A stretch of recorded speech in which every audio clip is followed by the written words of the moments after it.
네, 김승주 교수입니다. 추석들 잘 보내고 계신지요? 원래는 추석이란 특징도 있고 또 뭐 연휴고 뭐 또 가족분들 만나시고 이런 상황을 고려해서 추석 연휴 기간에는 휴강을 하려고 했었습니다. 그런데 사실은 이제 교육부 방침상 원래 공휴일이라는 건 존재하지가 않습니다. 그래서 총 한 학기에 16번의 강의를 하도록 되어 있습니다. 그래서 두 가지 중에 하나를 선택을 해야 되는데 추석 기간 동안에 강의를 하던가 만약에 추석 연휴 동안에 강의를 안 하게 되면 보강 날짜를 따로 잡아서 강의를 하도록 되어 있습니다. 그런데 이제 보안공학 개론 같은 경우에는 모든 학생이 듣는 필수 과목이고 그러다 보니까 이제 인원이 많단 말이죠. 그래서 따로 보강 시간을 빼는 것이 그렇게 쉽지 않다라고 판단이 돼서 원래는 실시간 온라인 강의로 보안공학 개론을 항상 진행해 왔는데 이번 추석 연휴 기간 동안에 한해서는 보안공학 개론 수업에 대해서 선 녹화를 하고 그것을 일주일 안에 시청하시면 출석을 인정하는 것으로 좀 예외적으로 운영을 하려고 합니다. 그래서 추석 기간이지만 조금 강의에 집중해 주시고 양해해 주시길 바라고요. 이 동영상은 이번 주 말, 그러니까 일요일 자정까지 올려놓을 계획입니다. 그래서 그 안에 여러분들이 영상을 듣고 수업을 수업을 들으시길 바라고요. 자정이 지나면 이 영상은 삭제가 되니까 반드시 그 전에 들으셔서 출석 인정도 받으시고 공부에도 차질이 없도록 하시기 바랍니다. 오늘은 추석 연휴에 하는 강의니만큼 제가 풀로 강의는 안 하고요. 여러분들께 한 1시간 정도만 위협 모델링에 대해서 알려드리려고 합니다.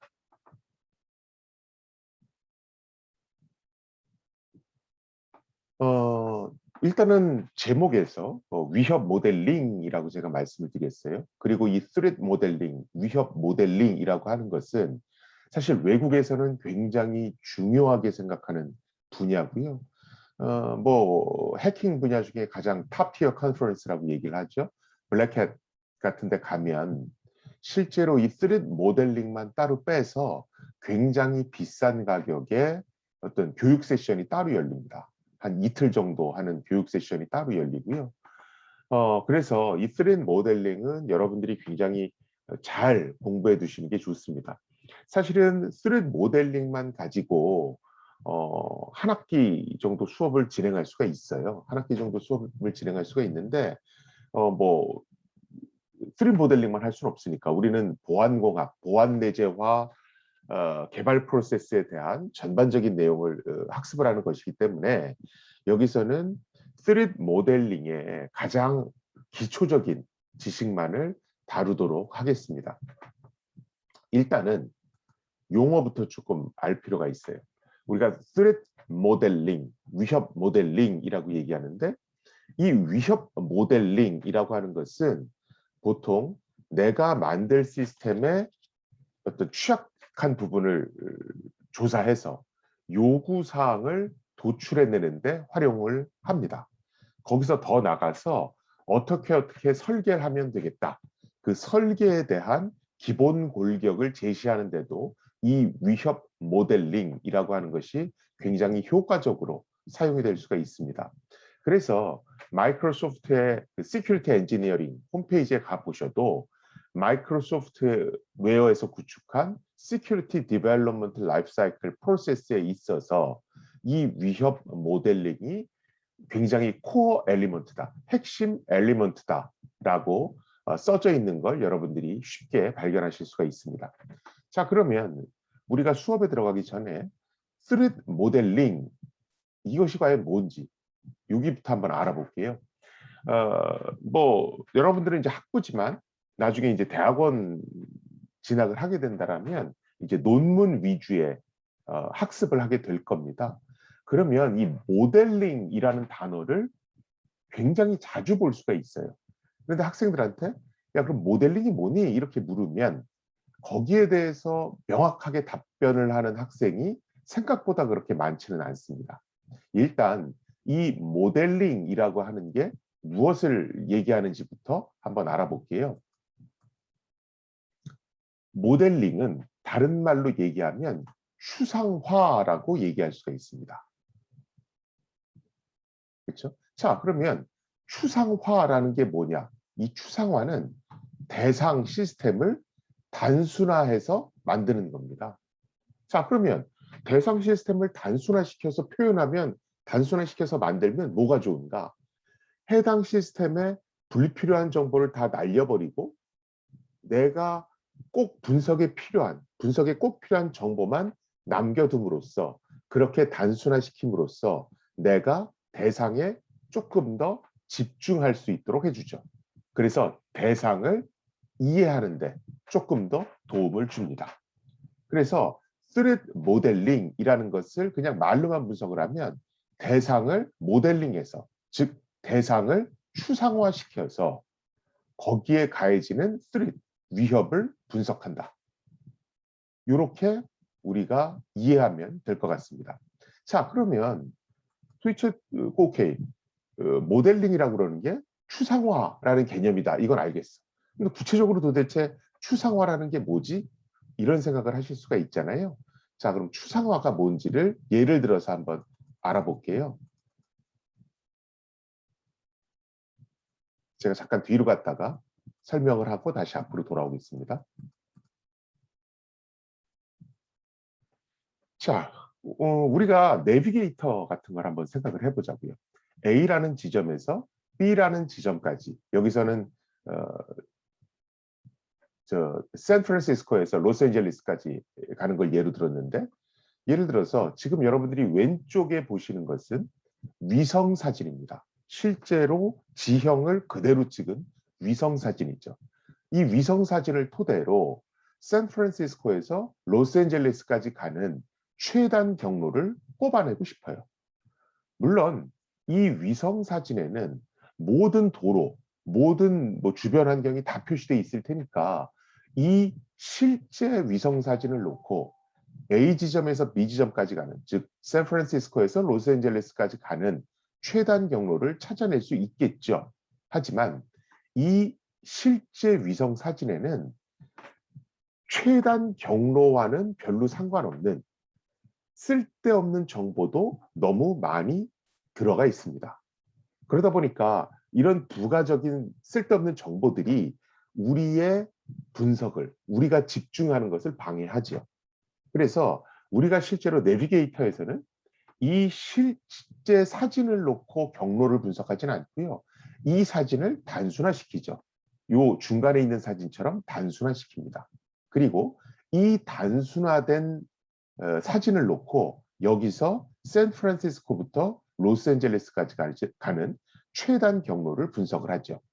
이렇게 원래 위성 사진으로부터 분석과는 상관없는 불필요한 정보를 다 날려서 단순화시키는 것, 이것을 모델링 또는 추상화 이렇게 얘기합니다. 그렇죠? 그리고 우리가 실제로 분석하는 것은 이 모델을 두고 분석을 하게 되죠. 자, 여기서 만일 우리가 실제 사진으로부터 불필요한 정보만 제거시키고 꼭 필요한 정보는 남겨둬야 되는데 너무도 많은 정보를 날려버리게 되면, 그러면 실제 사진과 모델 사이에서는 갭이 발생하게 됩니다. 이걸 우리가 추상화 갭, abstraction gap이라고 얘기를 하죠. 당연히 모델링이라고 하는 것은 실제 사진에서 일정 정보를 날려서 만든 것이기 때문에 이 abstraction gap이 발생하지 않을 수가 없습니다. 반드시 abstraction gap은 발생할 수밖에 없죠. 그런데 이 abstraction gap이 발생할 때 지켜야 하는 기본 원칙이 있습니다. 그게 뭐냐 하면 soundness, 우리나라 말로 하면 건전성이라고 하는 조건입니다. 자, 그럼 이 soundness, 건전성이라고 하는 건 뭐냐면 내가 실제 시스템을 모델링한 다음에 그 모델을 대상으로 위협, threat을 분석을 했습니다. 그래서 분석을 했더니 A라고 하는 위협, A라고 하는 취약점은 이 모델에서는 발견되지 않는다라고 결론이 내렸어요. 그러면 이 실제 모델에서도 A라고 하는 위협은 발견되지 말아야 합니다. 이걸 사운드니스라고 얘기합니다. 모델에서 특정 취약점이 발견되지 않았으면 실제 시스템에서도 그 해당 취약점은 발견되지 말아야 한다. 이게 사운드니스 조건이고요.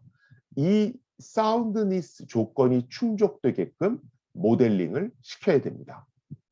아시겠죠? 그래서 이 사운드니스 조건은 어떤 것을 모델링 하는데 추상화 갭을 유지하는데 굉장히 중요한 조건이라고 할 수 있겠습니다. 반드시 기억하고 계셔야 되고요.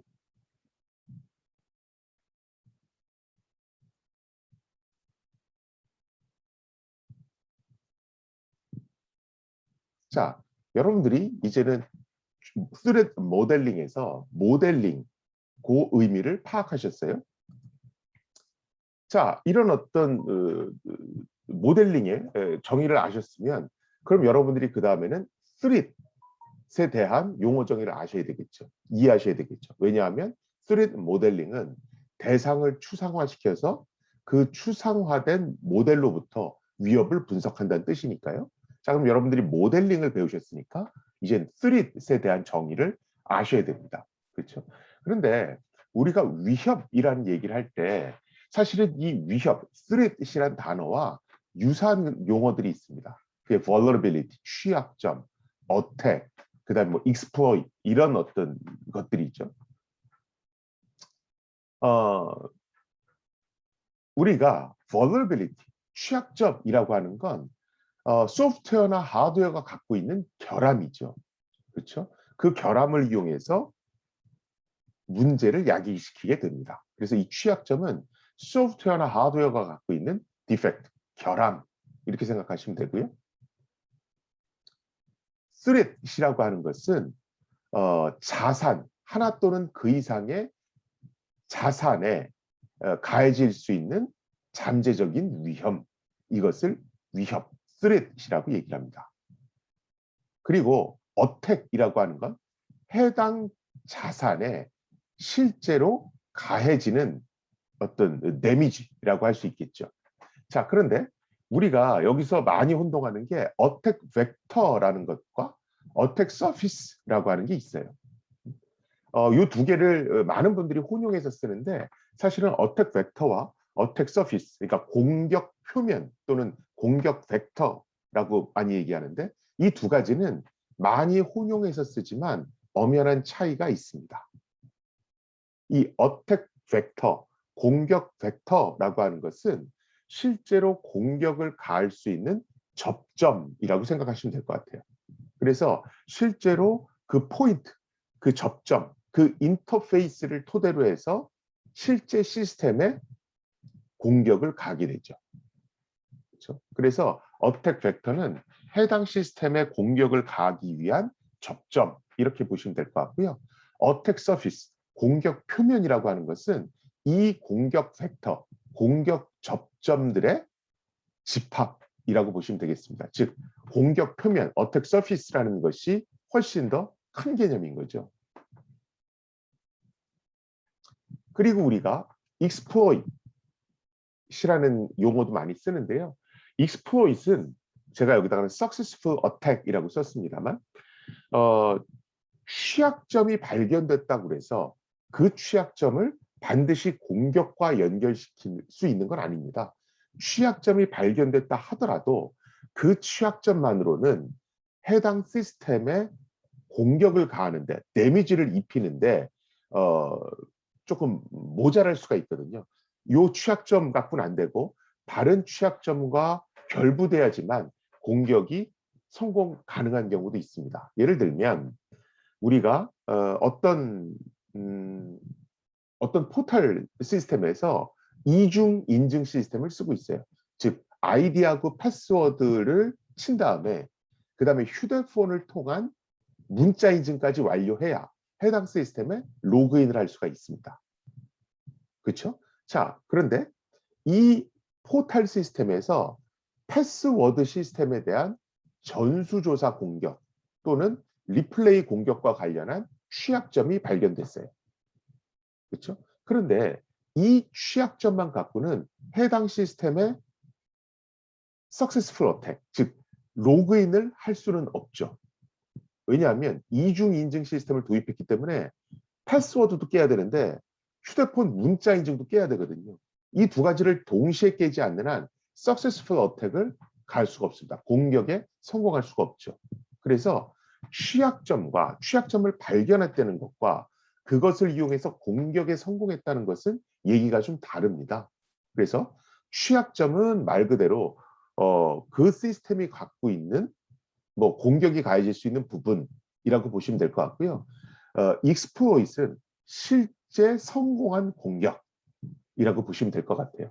그래서 현장에 가시면 사실 취약점을 발견했다 하더라도 해당 업체에서는 그걸 그렇게 인정하지 않는 경우가 많습니다. 뭐 취약점이 발견됐지만 뭐 그게 그렇게 위협적이진 않았다. 아니면 뭐 마이너한 뭐 취약점이 발견됐다. 뭐 이런 정도, 뭐 마이너한 오류가 발견됐다. 이 정도로 치부하는 그런 경향이 많죠. 그래서 스리트하고 익스플로잇은 완전히 다른 용어고요. 그리고 트러스트 바운더리, 우리가 이제 위험 모델링 수업을 할 때 이 트러스트 바운더리라는 용어는 굉장히 많이 나올 겁니다. 그래서 이 트러스트 바운더리라고 하는 건 요 레벨 오브 트러스트, 그러니까 신뢰의 수준이 변경되는 부분. 트러스트 레벨이 뭐 1이었다가 트러스트 레벨이 2인 지점으로 이렇게 바뀌는 부분, 이런 것들을 우리가 트러스트 바운더리라고 얘기합니다.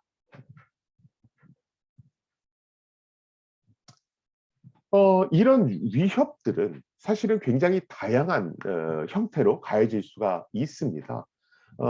보통 우리가 이제 인지하고 있는 건 기술적인 문제로 발생하는 위협들이죠. 그런 쓰리들입니다. 그런데 사실은 이런 기술적인 위협 못지않게 굉장히 우리가 간과해서는 안 되는 것은 사람의 어떤 실수로 인해서 발생하는 소셜 쓰리들, 그리고 조직의 정책이나 조직이 갖고 있는 절차에서 야기되는 운영적인 측면에서의 위협들, 오퍼레이셔널 스리트, 그리고 어떤 뭐 그 조직이 도입한 여러 가지 물리적인 장비, 그런 어떤 환경적인 요인에서 발생할 수 있는 위협들, 사실은 이런 것들도 간과해서는 안 됩니다. 우리가 보통 뭐 ISMS 인증 뭐 이런 것들 얘기를 많이 하잖아요. 또 뭐 보안성 평가, 그래서 뭐 커먼 크라이테리아 인증 이렇게 얘기를 합니다. 우리가 외부에서 어떤 보안성 평가를 받는다라고 할 때 그 보안성 평가, 보안성 심사라고 하는 것은 이 테크니컬한 측면만 보는 게 아니고요. 사실은 이 사람과 관련한 위협이라든가 아니면 조직의 정책이나 절차 또는 여러 가지 물리적인 환경, 이런 데서 발생하는 위협들까지도 전부 다 봅니다. 그래서 실제 여러분들이 그게 ISMS 인증이건 아니면 커먼 크라이테리아 보안성 인증이건 그런 인증을 받게 되는 일이 굉장히 많을 텐데, 여러분들이 뭐 군이라든가 아니면 군에서 제대해서 어떤 회사에 들어간다라면 그 회사에서 보안성 심사를 받게 되는 경우가 굉장히 많을 겁니다. 그 보안성 심사라는 게 보통 어떻게 이루어지냐면 실제 그 조직에 가해질 수 있는 또는 그 제품에 가해질 수 있는 소셜 스리트, 오퍼레이셔널 스리트, 테크놀로지컬 스리트, 인바이러먼털 스리트를 다 도출합니다. 위협 모델링을 통해서 이 네 가지 위협들을 다 도출해요. 그 다음에 이 네 가지 위협들을 막기 위해서 나는 기술적으로는 어떻게 대책을 내세웠고, 사람들을 교육시키기 위해서는 어떻게 했고, 조직의 무슨 정책 또는 제도는 어떻게 바꿨고, 조직의 물리적인 환경은 어떻게 바꿨다. 이런 모든 해결책들을 다 도출합니다. 그 다음에 그 도출이 잘 됐다. 그런 솔루션을 내가 다방면으로 잘 제시하고 그것을 실행에 옮겼다. 이런 것을 실제로 평가받게 됩니다. 그래서 여러분들이 이제 제가 이렇게 교육을 하다 보면 이렇게 특히나 이제 공대생들이 이런 테크놀로지컬 3에만 너무 집착하고 나머지 것들은 좀 간과하는 경우가 있어요. 그런데 이 기술만 갖고는 여러분들이 현장에 나가서 그 어떠한 것도 대체할 수가 없습니다. 여러분들이 이 기술에 더해서 소셜 스트릿, 오퍼레이셔널 스트릿, 인바이러먼털 스트릿과 관련한 대책을 마련할 수 있는 능력도 키워야 실제로 여러분들이 현장에 투입되셔서 여러분들의 역량을 발휘하실 수가 있을 겁니다. 그래서 공부하실 때 너무 기술적인 거에만 치중하지 마시고 그것과 관련된 뭐 법제도도 같이 또는 어떤 사람을 훈련시키는 방법, 교육시키는 방법 이런 것들도 같이 공부하실 수 있도록 항상 주의를 기울이시기 바랍니다. 공부하실 때 편식하는 건 가장 안 좋거든요. 실제 여러분들이 블랙햇이나 데프콘에 가시면 이런 모든 네 가지 측면에 대해서 논문 발표라든가 교육을 하는 세션들이 열립니다. 그래서 예를 들어 데프콘 같은 경우에는 각 주제별로 여러 빌리지들이 있습니다. 이 빌리지가 이제 워크숍의 줄임말인데, 그래서 그 데프콘에서 열리는 여러 빌리지들 중, 여러 워크숍 중에서 가장 인기가 좋은 빌리지, 그러니까 진짜 거기는 그 줄을 엄청나게 길게 미리 서 있어야지만 들어갈 수가 있어요. 그리고 안에 딱 들어가면 사람들이 너무 많아서 의자에 앉지도 못합니다. 그런 정도로 굉장히 유명한 빌리지, 굉장히 유명한 워크숍 중에 하나가 이 소셜 빌리지라고 하는 겁니다. 이 소셜 빌리지에 들어가 보면 거기서는 어떻게 하면 사람들을 속여서 뭐 비밀번호를 알아내는가, 어떻게 하면 사람들을 속여서 그 사람의 개인정보를 추출하고 그 개인정보로부터 회사에 침투할 수 있는 정보를 알아내는가, 그런 것들만 드립다 발표합니다. 그런데 이 소셜 빌리지에 가장 사람들이 많아요. 그리고 데프콘에 가면 항상 맨 마지막에 어떤 게 나오냐 하면, 아, 내가 데프콘에서 이런 사람들을 만나서 이런 정보들을 뽑아냈다, 이런 것들을 이렇게 화면에 쫙 띄우면서 사람들한테 경각심을 불러일으킵니다. 그래서 소셜 빌리지에 나중에 여러분들이 지금은 이제 팬데믹 때문에 못 하는데 이제 저희 연구실 같은 경우는 매년 블랙햇하고 데프콘은 항상 갑니다. 그래서 뭐 논문도 발표하고 컨퍼런스 세션도 듣고 이러는데, 그럼 제가 항상 저 소셜 빌리지에는 꼭 한번 들어가 봐라, 그 얘기를 해요. 그 정도로 들어가서 들어보면, 아, 내가 이런 걸 간과하고 있었구나, 이런 분야도 내가 공부를 해야 되겠구나, 아, 보안에 있어서 심리학을 공부하는 게 이렇게 중요하구나, 이런 것들을 엄청나게 느끼실 수가 있습니다. 그래서 위협에는 이 네 가지가 있고 테크놀로지컬 위협 못지않게 나머지 이 세 가지가 굉장히 중요하다. 이걸 반드시 명심하시고 저 세 가지를 내가 어떻게 공부할까, 이것을 항상 연구하시기 바랍니다. 그리고 지금 이제 4학년 학생들 중에는 이제 캡스톤을 한다고 저희한테 이제 지도교수를 신청하시는 분들도 있는데, 여러분들이 캡스톤을 하신다고 그래서 너무 기술적인 측면에만 묶여 계실 필요는 없어요. 여러분들이 연구하실 수 있는 주제는 넘치고 넘칩니다. 그래서 본인을 너무 기술에만 집중시켜 놓지 마십시오. 기술에만 묶어두지 마십시오. 사실은 기술만 갖고는 여러분들은 컨설턴트로서 그렇게 환영을 받지는 못합니다. 다른 모든 것들, 이 네 가지의 위협을 막 갖고 노실 수가 있으셔야 돼요. 자, 그러면 위협 모델링이 조금 더 구체화됐죠. 위협 모델링이라는 건 뭐냐면 내가 대상을 모델링, 추상화시켜서, 이때 추상화시킬 때는 사운드니스 조건이 충족돼야 된다고 그랬죠. 사운드니스 조건이 충족되는 상태에서 불필요한 정보는 다 날려버리고 대상을 추상화시킨 상태에서 그 추상화시킨 대상에 가해지는 소셜 스트릿과 오퍼레이셔널 스트릿과 테크놀로지컬 그리고 인바이러먼트 스트릿을 체계적으로 도출하는 방법론, 그것이 스트릿 모델링입니다. 자, 그러면 도대체 이런 스트릿 모델링을 왜 할까요? 이 스트릿 모델링을 왜 합니까?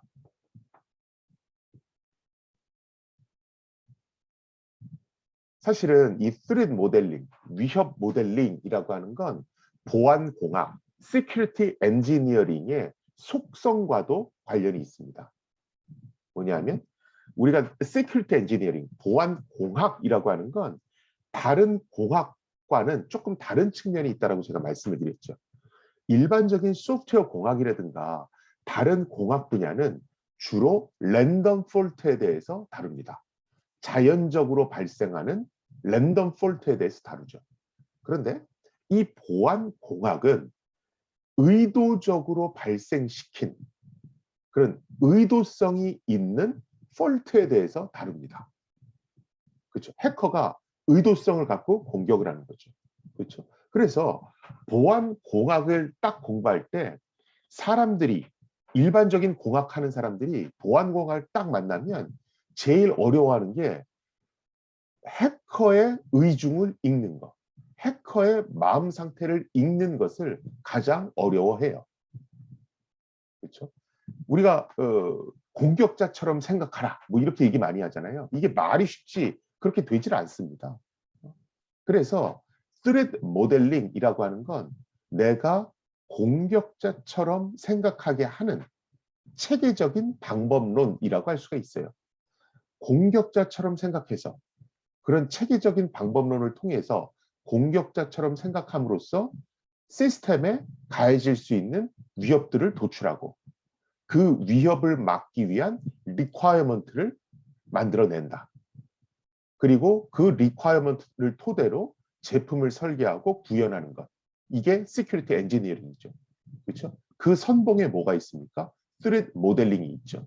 그래서 마이크로소프트에서 이 위협 모델링이 가장 핵심 엘리먼트다. 이렇게 얘기를 하는 겁니다.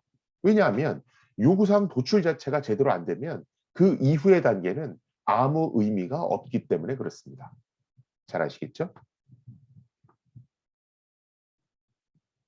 자, 그래서 마이크로소프트에서는 마이크로소프트 시큐리티 디벨롭먼트 라이프 사이클에 3 모델링이 가장 핵심적인 엘리먼트입니다. 이렇게 얘기를 하죠.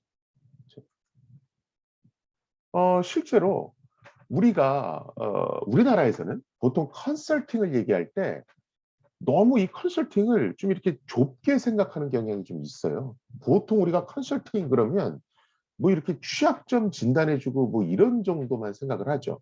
근데 외국에서는 이 컨설팅 서비스라고 하는 게 굉장히 광범위합니다. 굉장히 폭이 넓어요. 그래서 마이크로소프트에서도 실제로 컨설팅 서비스를 제공합니다. 그런데 이 컨설팅 서비스가요, 스트레스 모델링에 대한 컨설팅 서비스도 제공하고요. 또 보안 내재와 개발 프로세스를 어떻게 하면 되는지 그 보안 내재와 개발 프로세스 구축 방법론과 관련한 컨설팅 서비스도 제공을 합니다. 그렇죠? 굉장히 폭넓은 거죠. 그렇죠? 근데 우리는 마치 취약점 분석 이퀄 컨설팅 서비스인 것 마냥 굉장히 좀 착각을 하는 경우가 있어요. 그래서 국내 컨설팅 서비스 시장을 보면 굉장히 좁습니다. 굉장히 좁아요. 그리고 컨설팅 서비스에 보통 진출하는 게 해커들이 주로 진출을 하죠. 이거는 굉장히 잘못된 겁니다. 그리고 컨설팅 시장이 바이어스되어 있는 거죠. 그렇죠? 그래서 우리나라는 사실은 컨설팅의 의미를 조금은 좀 확대해서 생각을 해볼 필요가 있어요. 그래서 실제로 마이크로소프트, 요건 지금 제가 어떻게 들어갔냐면 요 마이크로소프트의 컨설팅 서비스를 클릭해서 세부적으로 어떤 걸 하는지를 보는 겁니다. 그럼 마이크로소프트는 이미 우리는요 보안 위험을 진단하기 위한 3 모델링 서비스를 제공합니다. 이런 컨설팅 서비스를 제공합니다. 이렇게 얘기를 하고 있는 거고요.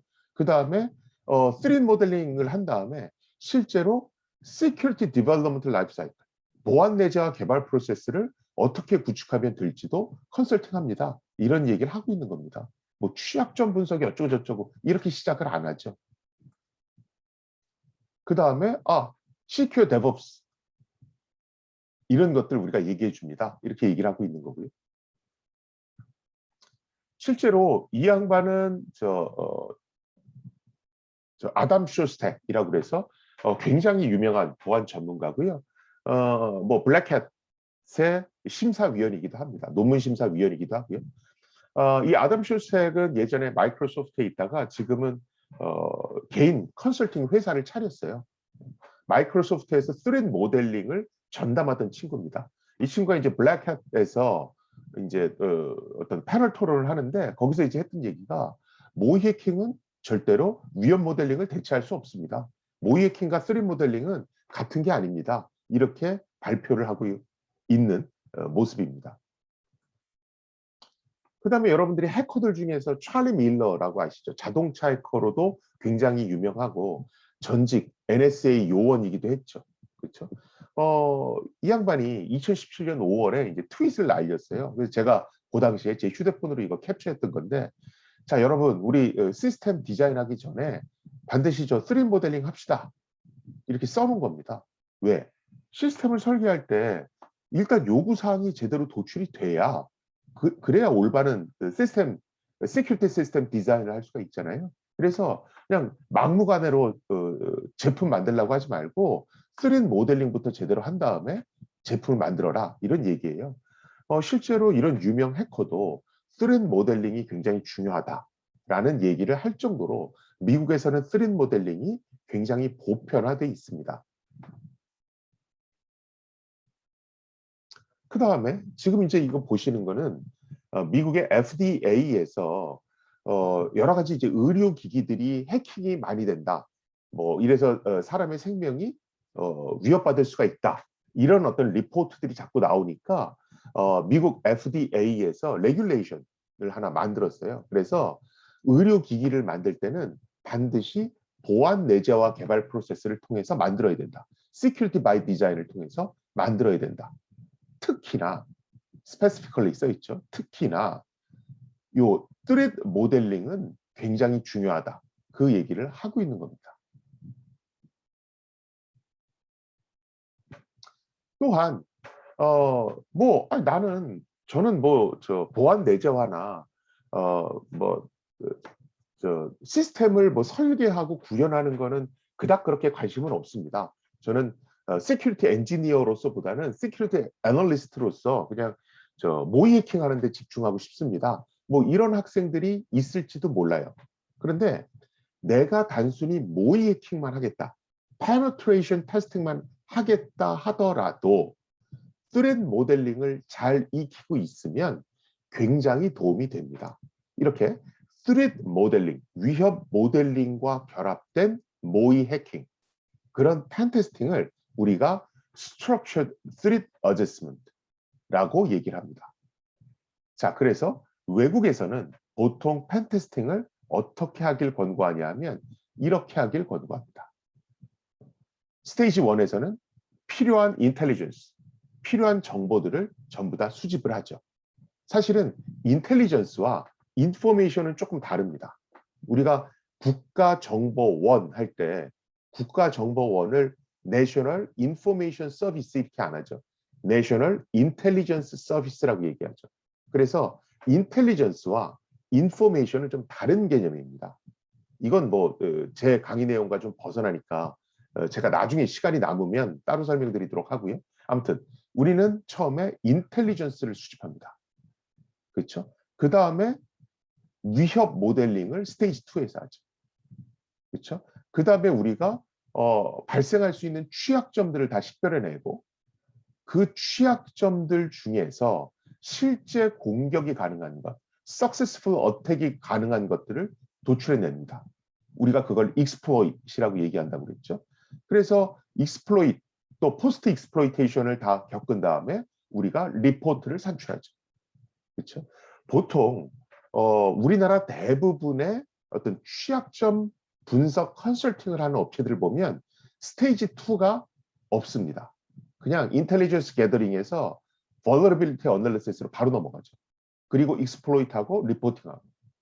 그렇죠? 그런데 보통 structured pen testing, structured threat assessment를 하는 체계화된 기업에 가면 보통 스테이지 1과 스테이지 3, 즉 인텔리전스 게더링과 vulnerability analysis 사이에 요 위협 모델링이라고 하는 것이 들어갑니다. 이게 왜 들어갈까요, 도대체? 왜 인텔리전스 게더링하고 vulnerability analysis 사이에 threat 모델링이 들어가야 될까요? 저게 반드시 들어가야 되나요?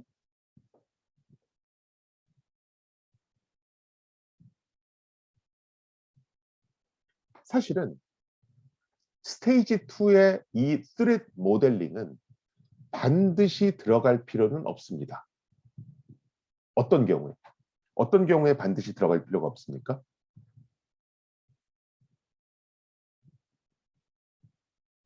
만약에 여러분들 팀에, 여러분들 취약점 분석팀에 아주 천재 해커가 있어서 모든 취약점들을 막 다 찾아내요. 그렇죠? 이런 천재 해커가 있다라면 여러분들은 스린 모델링을 할 필요가 없습니다. 그런데 대부분은 그렇지 않죠. 그런 경우라면 스린 모델링을 하셔야 됩니다. 저 스린 모델링을 왜 하냐 하면요. 제가 스린 모델링이 뭐라고 그랬죠? 대상을 추상화시킨 다음에 그 대상에서 발견될 수 있는 모든 스릿들,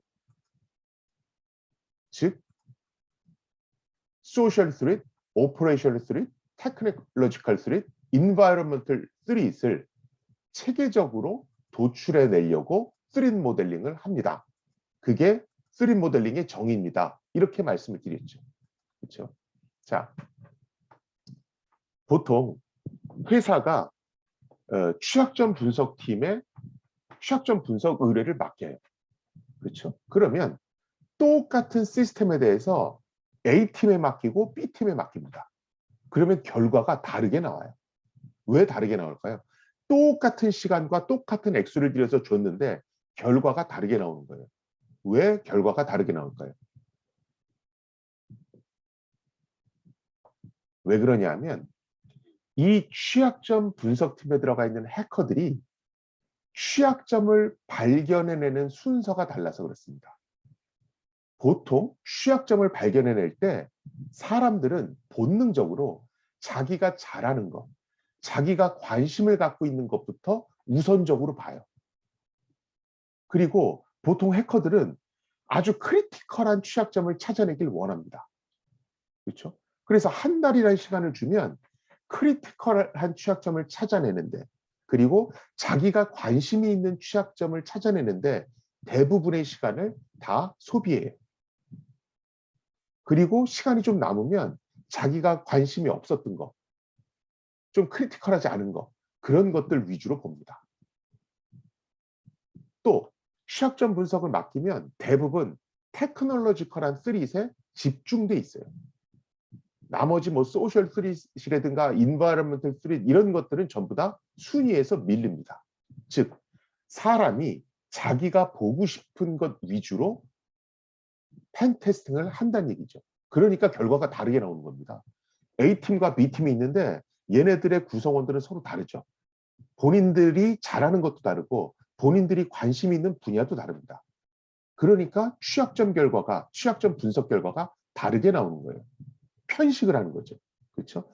그것을 예방하는 게 바로 이 위협 모델링입니다. 정보를 수집하고 그 수집된 정보를 토대로 대상 시스템에서 발견될 수 있는 모든 위협을 체계적으로 다 도출해냅니다. 그리고 그렇게 도출해낸 위협들을 토대로 실제 취약점 분석과 익스플로이트 과정을 거쳐서 리포팅을 하게 되는 거죠. 그렇죠? 이렇게 하다 보니까 편식할 확률이 없어집니다. 제가 지금 스릿 모델링은 취약점을 체계적으로 분석한다라는 표현을 썼잖아요. 이 체계적이란 얘기, 이 structured란 얘기는 함부로 쓸 수 있는 얘기는 아니라고 그랬죠. 제가 이 보안공학 수업 처음 시작할 때 제가 체계적 또는 엔지니어링이란 단어가 붙으려면 어떻게 해야 된다고 그랬습니까? 누가 하든 그 절차를 따라서 하면 거의 비슷한 결과가 나왔을 때 우리가 엔지니어링이다, 체계적이다 하는 단어를 붙일 수 있다고 그랬죠. 그렇죠? 그래서 인텔리전스 게더링을 한 다음에 대상 시스템에 대해서 스릿 모델링을 하면 누구든 거의 유사한 스릿들이 도출되게 됩니다. 그걸 토대로 취약점 분석과 익스플로이트 과정을 거치면 A팀이 분석하든 B팀이 분석하든 거의 유사한 결과가 나오겠죠. 그래서 펜 테스팅을 할 때 반드시 3D 모델링을 통해서 구조화시키라는 얘기입니다. 왜? 이게 안 되면 여러분들 컨설팅 팀에 어떤 사람들이 들어왔냐에 따라서 다르게 움직이거든요. 그래서 이 3D 모델링은 사실은 굉장히 중요한 요소입니다. 그리고 이런 3D 모델링을 잘 적용하고 나면 여러분들한테는 일종의 템플릿이 생기는 겁니다. 그렇죠? 그래서 이 템플릿을 갖고 그 다음부터는 같은 유형의 시스템에 적용할 수 있으니까 펜테스팅의 속도가 좀 빨라지죠. 그렇죠? 자, 그런데 여기서도 또 문제가 있습니다. 여러분들이 국내 웬만한 기업들, 조금 이제 연차가 된 기업들을 가보면 이 펜테스팅, 이 템플릿이 일단 만들어져 있어요. 어떤 유형의 시스템은 이렇게 펜테스팅을 하면 돼. 이런 템플릿이 만들어져 있습니다. 그렇죠? 그런데 그 누구도 그 템플릿을 어떻게 만들었는지 몰라요. 사실은 그 템플릿이라고 하는 건 이 3D 모델링을 통해서 만들어지는 거거든요. 그렇죠? 그런데 템플릿을 만들 줄은 몰라. 근데 조직에 템플릿은 존재해. 그러니까 그 템플릿을 들고 나가서 맨날 모이에킹 하는 겁니다. 자, 그러니까 무슨 문제가 생기냐 하면 환경이 조금만 바뀌면 모이에킹을 못 하는 거예요. 그래서 실제로 어떤 일이 벌어졌었냐 하면 요새 암호화폐 거래소와 관련해서 굉장히 여러 가지 기사들이 많이 실리죠. 그렇죠? 거래소가 초창기에 어땠냐면 뭐 거래소 해킹 이슈가 계속 나오니까 거래소가 자체적으로 그러면 저희가 보안 대책을 마련하겠습니다. 저희가 자체적으로 보안 수준을 끌어올리겠습니다. 이런 얘기를 합니다. 그래서 어떻게 했냐면 각종 은행권에 있는 보안 책임자들, 보안 담당자들을 거액을 주고 스카웃을 해왔어요. 그렇죠? 그러니까 이 사람들이 자기가 해당 은행에서 이제 암호화폐 거래소로 스카웃돼서 왔을 때 뭘 갖고 왔겠어요? 해당 조직에 있던 템플릿을 들고 나온 겁니다. 자, 그 템플릿을 갖고 암호화폐 거래소에 적용하려고 그러니까 무슨 문제가 발생해요? 안 맞죠? 은행하고 암호화폐 거래소는 기본적으로 환경이 다르거든요. 그러니까 기존에 있던 템플릿이 안 들어맞는 거예요. 그렇죠? 만약에 그 사람이 3D 모델링을 할 수 있었으면 템플릿을 새로 만들 수 있습니다. 근데 3D 모델링을 할 수 있는 보안 전문가가 뭐 지금은 조금 다르지만 예전에는 그렇게 많지 않았거든요. 그러면 템플릿을 못 만들어내는 겁니다. 그럼 취약점 분석 못 하는 거죠. 그렇죠? 취약점 분석이 안 되고 뭐 ISMS라든가 CC 인증에 대한 대응 자체를 못 하는 겁니다. 그렇죠? 그래서 이 3D 모델링을 할 수 있는 능력을 갖고 있다. 저 방법을 알고 있다라고 하는 것은 보안 내재화뿐만이 아니라 어떤 펜테스팅, 모의해킹 컨설팅을 하는 데도 있어서도 굉장히 중요한 요소고요. 바로 그렇기 때문에 찰리 밀러라는 해커, 아담 쇼스텍이라는 해커도 3D 모델링이 중요하다라고 얘기를 하는 거고요. 우리가 블랙햇, 데프콘 이런 탑티어 컨퍼런스에 가도 이 3D 모델링이 굉장히 고가로 어떤 3D 모델링에 대한 교육 세션이 열리고 있는 겁니다. 뭐 3D 모델링에 대해서 교육 세션만 열리고 있는 건 아니고요. 실제로 블랙햇이나 데프콘 가면 요새는 이런 3D 모델링과 관련한 여러 가지 자동화 도구들도 많이 발표되고 있습니다. 지금 이거는 2020년에 데프콘과 블랙햇에서 발표됐던 도구 일부를 제가 갖고 온 거고요. 3Gile이라고 하는 도구에서 애자일 프로세스에 애자일 개발 프로세스를 갖고 있는 조직에 굉장히 잘 들어맞는 3D 모델링 도구입니다. 그래서 요 해당 해커가 요걸 발표한 거고요.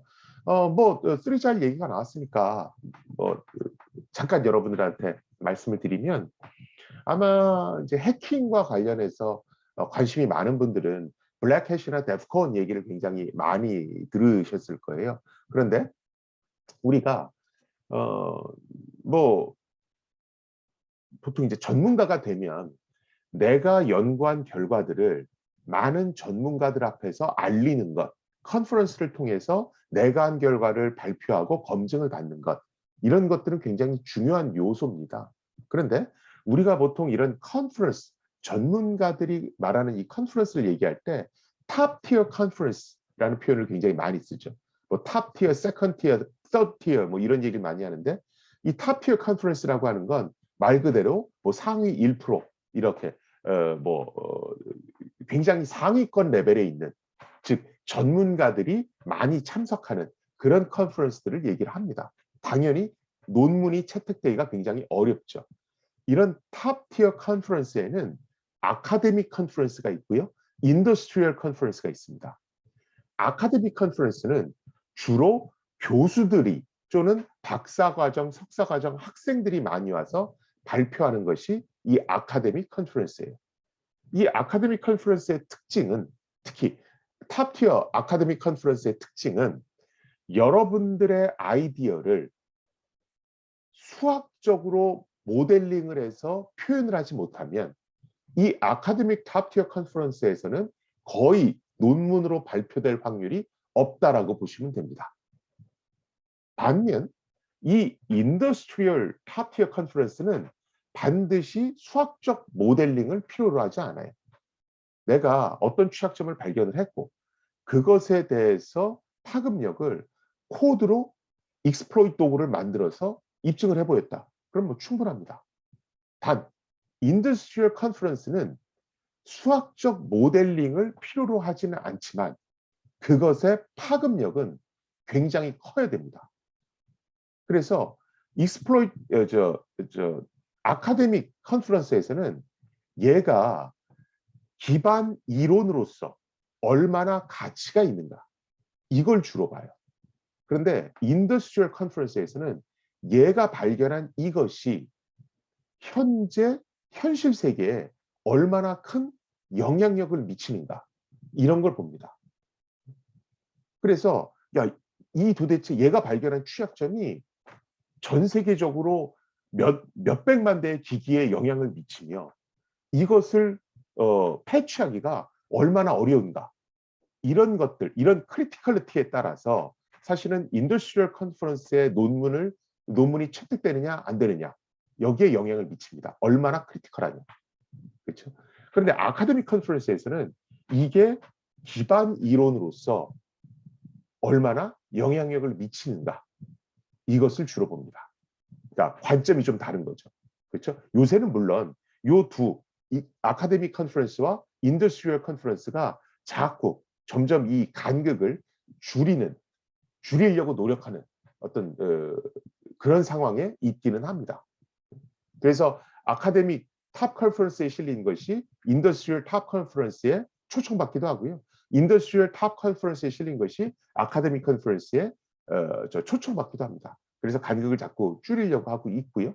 또 이것 두 개가 다른 두 번째 점은 아카데믹 컨퍼런스에 논문이 실릴 경우는 보통 그 논문을 발표할 때 우리 사비를 가지고 가죠. 내가 비행기표 사야 되고 또 해당 컨퍼런스에 가서 호텔도 잡아야 되고 그러고 발표를 하는 겁니다. 그런데 이 인더스트리얼 컨퍼런스, 블랙 햇 데프콘 또는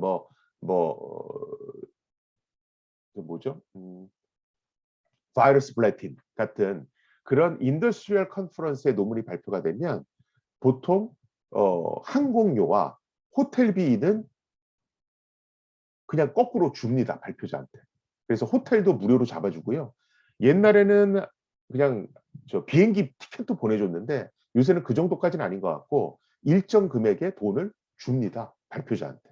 굉장히 가치 있는 발표를 해서 사람들이 내 컨퍼런스에 많이 모이게 했다, 등록자가 많이 모이게 했다, 이런 뜻으로 발표자한테 거꾸로 돈을 줍니다. 그래서 인더스트리얼 컨퍼런스는 여러분들이 논문이 되기가 어려워서 그렇지 일단 되면 여러분들 돈 하나도 안 들이고 해당 컨퍼런스 전 세계 여행을 하실 수도 있습니다. 그게 아카데믹 컨퍼런스와 인더스트리얼 컨퍼런스의 좀 다른 점이고요. 보통 해킹 분야에서 탑 컨퍼런스는 블랙햇과 데프콘을 보통 꼽습니다. 매년 8월에 열리고요. 블랙햇이 먼저 열리고 데프콘이 나중에 열리죠. 둘 다 제프 모스라고 하는 아주 불세출의 해커가 만들었고요. 블랙햇 같은 경우에는 블랙햇 USA, 블랙햇 유럽, 블랙햇 아시아가 있습니다. 이게 이제 3대 블랙햇 컨퍼런스고요. 데프콘은 데프콘 USA만 있습니다. 그래서 미국에서만 열리고요. 보통 이 블랙햇은 이제 보통 이제 어떻게 구성되냐면 논문 발표 세션이 있습니다. 그래서 이 논문 발표 세션을 블랙햇 브리핑이라고 얘기하고요. 그 다음에 내가 만든 도구, 해킹 도구를 발표하는 세션이 있습니다. 이걸 블랙햇 아스날 이렇게 얘기하고요. 여기 써 있죠. 그렇죠?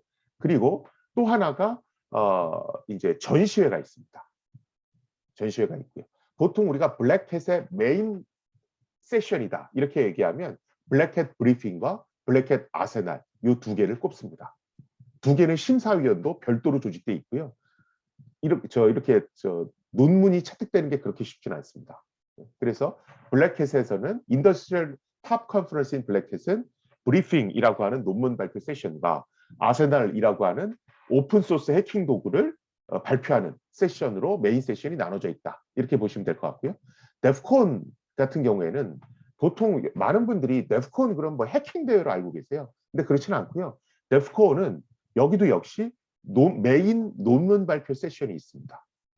그래서 데프콘의 메인 논문 발표 세션이 있고 그다음에 데모랩스라고 하는 게 있어요. 이 데프콘의 논문 발표 세션은 블랙햇의 브리핑하고 똑같은 겁니다.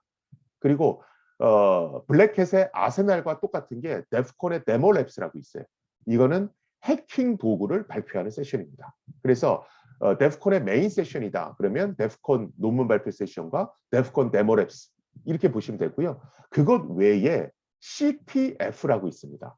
Capture the Flag. 그래서 깃발 뺏기죠. 요게 우리가 많이 알고 있는 해킹 대회입니다. 그래서 외국 애들이 또 해커들이 데프콘 데프콘을 해킹 대회라고 부르는 걸 되게 싫어해요. 엄밀히 말하면 해킹 대회는 데프콘이 아니고 데프콘 CTF입니다. 그렇죠? 그리고 그것 외에 각종 빌리지들이 있습니다. 소셜 빌리지, 앱색 빌리지, 블록체인 빌리지 이런 빌리지들이 있고요. 이것은 데프콘의 부대 워크숍이라고 보시면 돼요.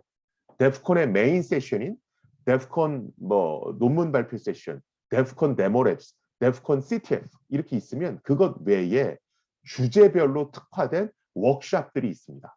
뭐 AI 빌리지, 뭐 자동차 카 해킹 빌리지, 뭐 비행기 해킹 빌리지, 뭐 블록체인 빌리지, 뭐 ICS 빌리지, 뭐 이런 것들이 있고요. 이거는 특정 주제에 특화되어 있는 그런 어떤 부대 워크숍이라고 보시면 되고요.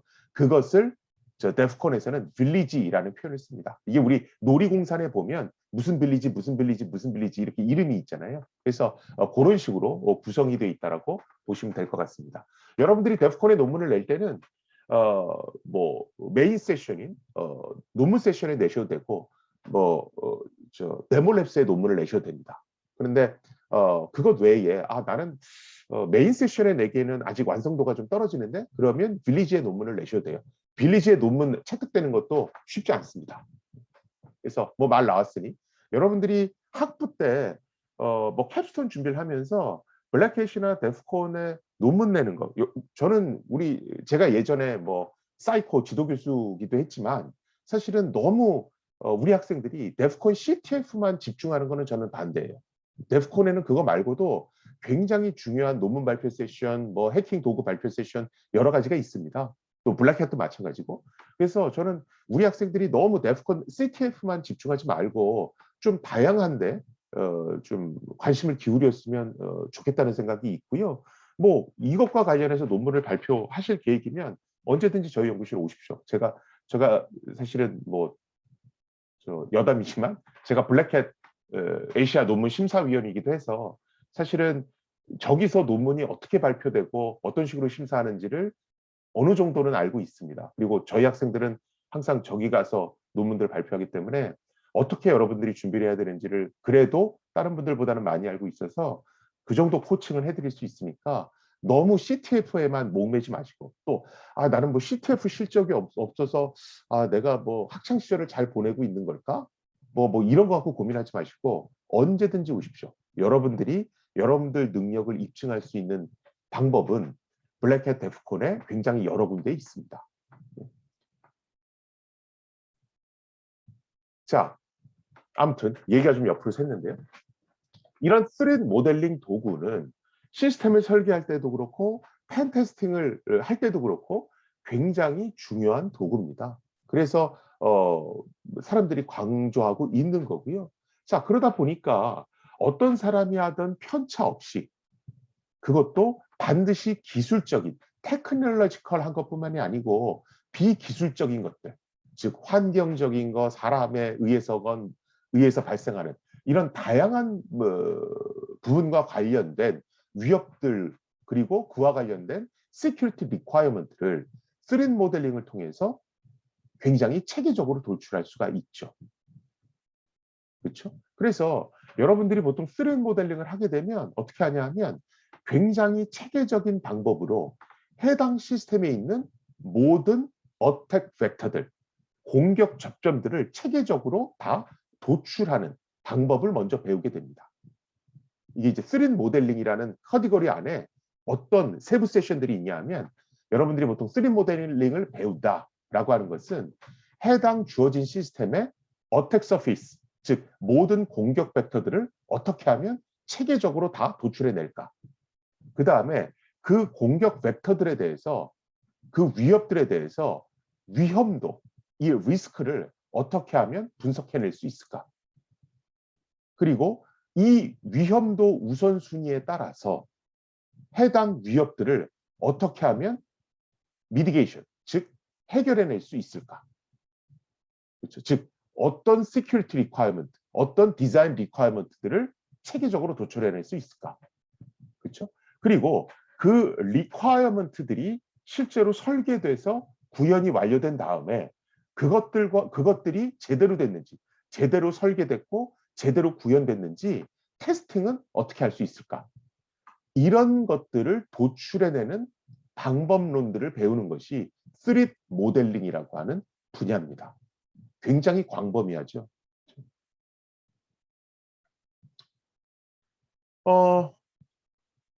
현존하는 그러면 이런 것도 물으실 수 있겠죠. 교수님 그러면 이런 네 가지 어택 서피스, 모든 어택 팩터들을 다 도출하고 거기에 위험도 분석을 하고 그걸 막을 수 있는 해결책을 도출하고 마지막으로 시큐리티 테스팅하는 방법론까지 도출할 수 있는 이런 방법이 3D 모델링을 이용하는 것밖에 없습니까?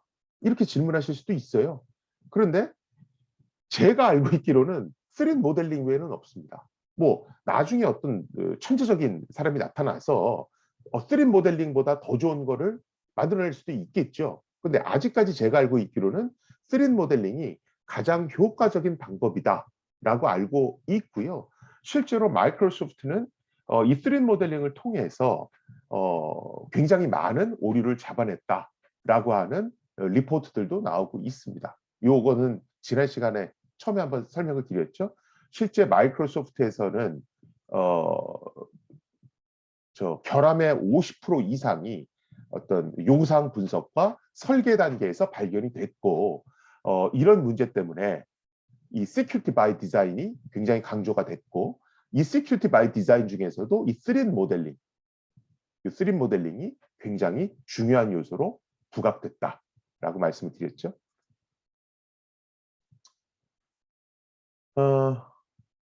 제가 3D 모델링을 통해서 위협 분석을 하면 필요한 시큐리티 리퀘어먼트들을 체계적으로 도출할 수 있다라고 말씀을 드렸어요. 사실은 좋은 리퀘어먼트다, good software requirement다라고 하면 몇 가지 가져야 될 요구 조건들이 있습니다. 그것이 completeness, correctness, feasibility, unambiguity, prioritization, verifiability, 이런 것들을 얘기를 드릴 수가 있어요. 간단하게 얘기하면 completeness는 이게 완전성이라고 얘기하죠. 이 완전성이라고 하는 건 필요한 요구사항들이 모두 다 도출되는가. 필요한 것들이 모두 다 도출되는가. 100% 도출되는가. 이게 컴플리트니스입니다. 제가 사실은 아까 체계적이라고 얘기한 게 해커들이 자기 기분에 맞춰서 자기가 내키는 대로 자기가 좋아하는 것만 우선적으로 한다면 사실은 이 컴플리트니스를 달성하기가 굉장히 어렵죠. 그렇죠? 왜냐하면 내가 좋아하는 것을 중심으로 요구사항이 도출될 테니까. 하지만 스레드 모델링 같은 체계적인 방법론을 이용하면 필요한 요구사항을 100% 도출해서 컴플리트니스를 달성하는데 굉장히 도움이 됩니다. 그 다음에 두 번째가 correctness입니다. 실제로 어떤 requirement가 도출이 됐다라면 그 requirement를 제대로 설계하고 구현해서 돌아갈 수 있게끔 해야 되죠.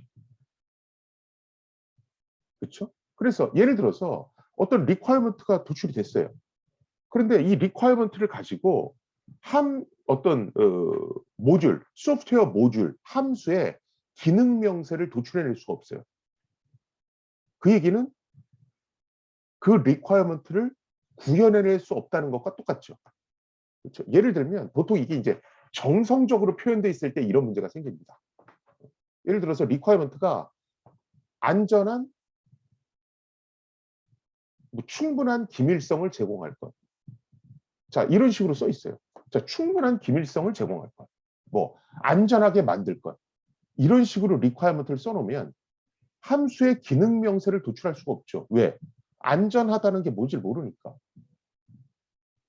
그렇죠? 충분한 이런 것들은 기능 명세를 도출할 수가 없죠. 그렇죠? 이런 것들은 correctness 조건을 충족한 게 아닙니다. 그렇죠? 또는 아예 기술적으로 불가능한 요구 조건이 나올 수도 있어요. 뭐냐면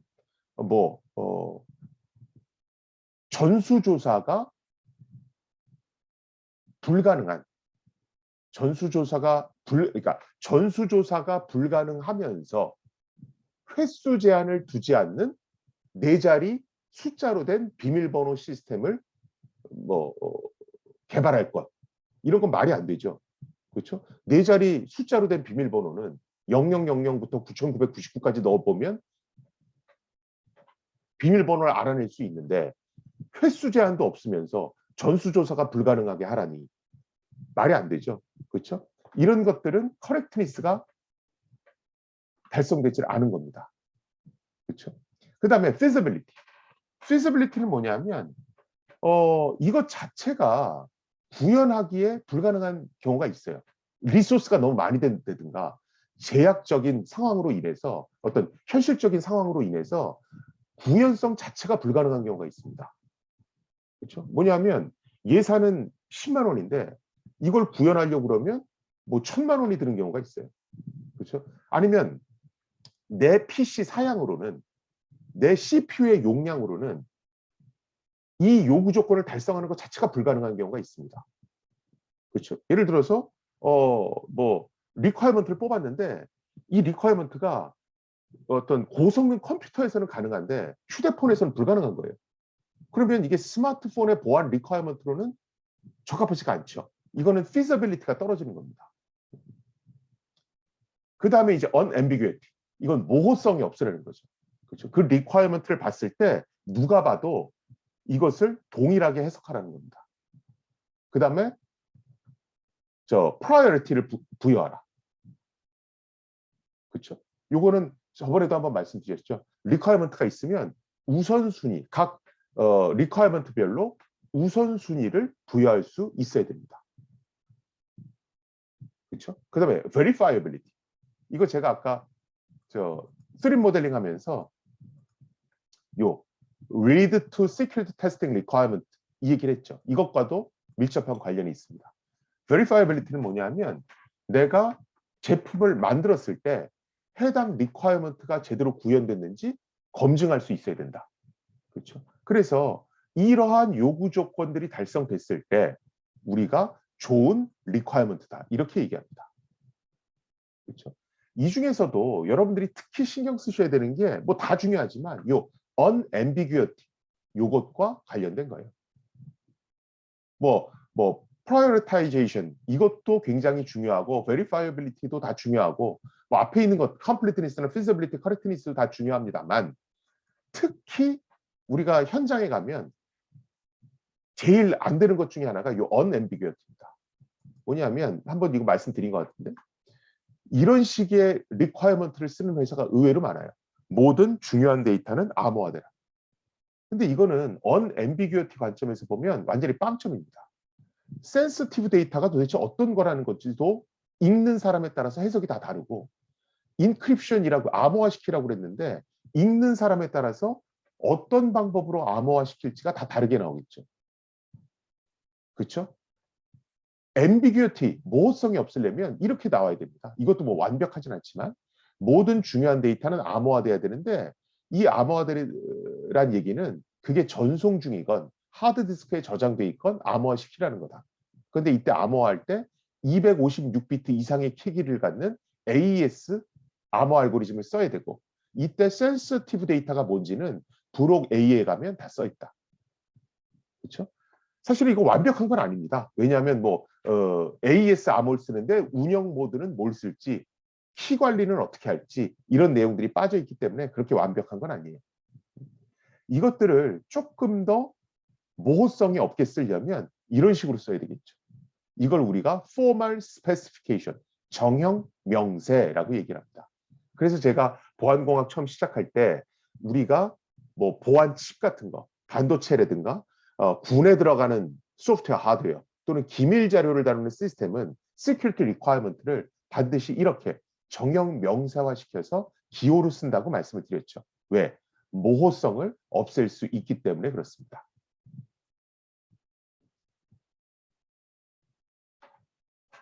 자, 그래서 스트릿 모델링을 전반적으로 정리를 하면 스트릿 모델링을 이용하면 시큐리티 리ኳ이어먼트를 체계적으로 도출해낼 수 있습니다. 그렇죠? 그렇게 함으로써 시스템에 버그가 없도록 할 수가 있고요. 그리고 어떤 어택 팩터들, 어택 서피스를 분석하는데 굉장히 체계적으로 시스테마틱하게 분석을 함으로써 조직 내의 어떤 사람들의 좌우지 우지되지 않고 누가 하던 일정한 결과가 나오게 할 수가 있습니다. 그렇죠? 제가 아까 펜 테스팅 하는데 그 조직에 천재 해커가 있으면 브릴리언트한 사람이 있으면 3D 모델링 필요 없다 그랬죠. 그렇죠? 그 사람은 모든 걸 알고 있기 때문에 특정 취약점에 바이어스 되지 않고 모든 취약점을 다 도출해낼 수 있거든요. 근데 대부분은 그렇지 않잖아요. 그렇죠? 천재 해커를 갖고 있는 기업이 뭐 몇 명이나 되겠어요. 그렇죠? 그래서 이렇지 못할 바에는 누구든지 누가 하더라도 체계적인 방법론에 따라서 일정 수준이 나올 수 있도록 시스테매틱한 방법을 반드시 갖고 있어야 되고 그러려면 엔지니어링한 어프로치가 필요합니다. 그래서 3D 모델링을 우리가 쓰는 거고요. 엔지니어링의 제일 중요한 것은 엔지니어링이란 어떤 방법론을 도입했을 때 굉장히 중요한 이점은 예측 가능하고 신뢰할 수 있고 그 다음에 이것이 사이즈가 커지더라도 언제든지 적용할 수 있다는 장점이 있습니다. 왜? 특정 한두 명의 브릴리언트, 천재적인 사람한테 의존을 하면 이 사람이 언제든지 그 조직을 떠날 수 있잖아요. 그럼 품질이 뚝 떨어지죠. 예측 가능하지가 않단 말이죠. 그렇죠? 그 다음에 사람 수가 한두 명이니까 예를 들어 내가 분석해야 될 시스템 대상 수가 확 늘어나면 퀄리티 관리가 안 됩니다. 그런데 체계적인 방법론을 갖고 있으면 어떤 사람이 하든 어느 정도 유사한 결과가 나오니까 사람을 많이 뽑기만 하면 스케일러빌리티, 확장성을 가질 수가 있죠. 그렇죠? 그리고 여러분들이 3D 모델링을 하면서 반드시 신경 쓰셔야 되는 게 3D 모델링은 팀 스포츠고 리빙 다큐멘트다. 이 두 가지는 반드시 신경 쓰셔야 됩니다. 3D 모델링은 혼자 하는 게 아닙니다. 3D 모델링은 체계적인 방법론에 따라서 여러 사람이 브레인스토밍을 통해서 여러 사람이 어떤 협업을 통해서 위협을 도출해내는 겁니다. 그래서 팀 스포츠라고 얘기를 하는 거예요. 그리고 3D 모델링을 통해서 어떤 문서가 나오잖아요. 근데 위협이라는 건 기술이 발전하면서 새로운 위협들이 계속 도출될 수가 있죠. 또 시스템이 업데이트되면서 환경이 계속 바뀌게 됩니다. 그러면 도출되는 위협도 달라지겠죠.